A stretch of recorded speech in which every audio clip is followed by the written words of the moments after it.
Driver's license testers, what's the worst thing a kid has done without batting an eye while taking the driving test? My dad was friends with a guy who worked for the registry giving the road test. His best story was of a kid who took his test while it was raining. He started driving without the windshield wipers on. The guy figured he was nervous, so tried to give him a break saying, "It's raining pretty hard, huh?" The kid was white-knuckled on the steering wheel and just said, "Yeah." Again trying to give a kid a break, he said, "Don't you think you should do something about that?" The kid said, "Yeah." Apparently he didn't know where the wiper controls were, so he rolled down the driver's side window and stuck his head out. At that point he stopped the test and failed him.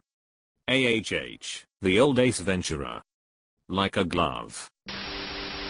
When I parallel parked, I hit the pole behind me, and the tester said it's fine. This should be an automatic fail, but I think that's a bit too harsh. Then I hit the pole in front of me head on. Did not pass. So nice you had to do it twice. I'd pass him for consistency alone. Wasn't a kid, my 80-year-old great aunt. The tester kept telling her to speed up. After a few times she said she can't see the speedometer, so she doesn't know fast she is going. He made her pull over, and she did not receive a renewal, thank God. Edit, LPT, drive extra careful around pharmacies. It's usually crowded with old people. It's one of the few places they need to drive to. This is actually a very serious problem, at least in America. Your aunt seems to be the odd man out, as plenty of senior citizens have licenses, and absolutely should not.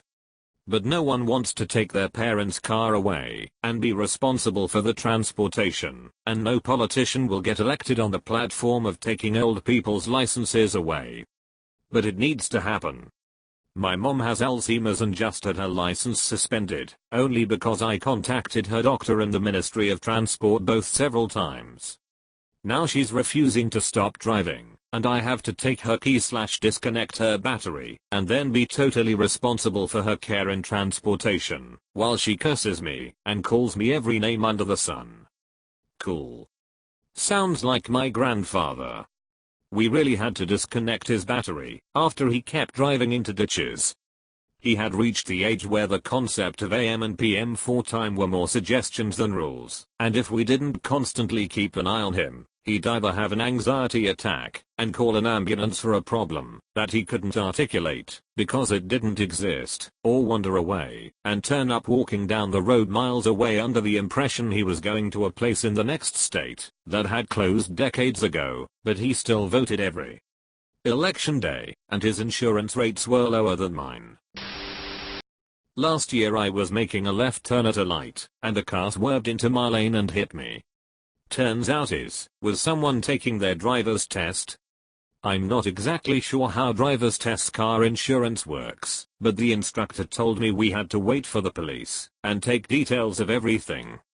I'm guessing the driver did not pass. Car accident was an automatic fail on my test, even if it wasn't your fault.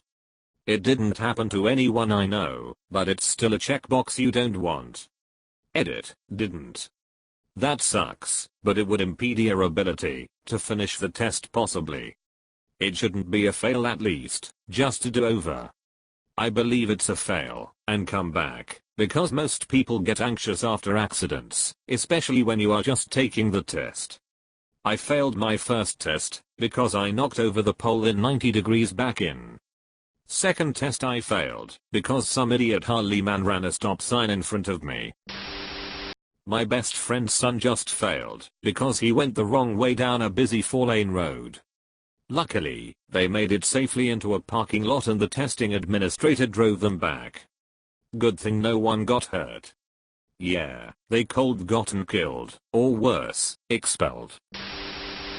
My dad did testing for a few years and he once had a girl stop on railroad tracks. There was a train coming, slowly, but still it takes them a long time to stop, and it blasted the horn right into the car, passenger side, with the window open. This just made her freeze up even more. He had to reach his foot over to her side to hit the accelerator. Edit to at, in Canada you can do your driver's test in any car you choose because, in theory, you should be good enough at driving to not need an instructional car. So this car did not have dual pedals. Holy crap.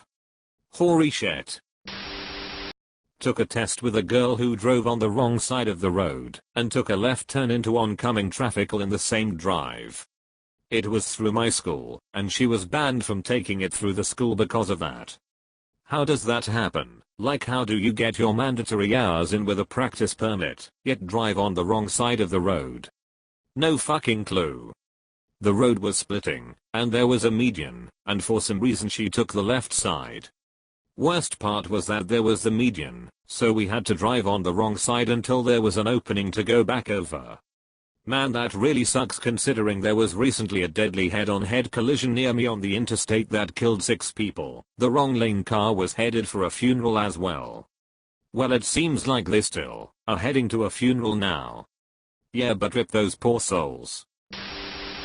My grandfather used to be a tester. He had one girl forget which way to turn the steering wheel, and they ended up in a ditch. Please tell me it was that they turned the wrong way when they were going in reverse. Nope. Going forward on a slightly curving road. Just, wow. One of my classmates in HS failed his driver's test 6 times. During one test, he hit a pedestrian. Woo boy, the fines must have been big to even try 6 times, not even counting hitting a pedestrian. I wonder if they charge extra after each consecutive failure.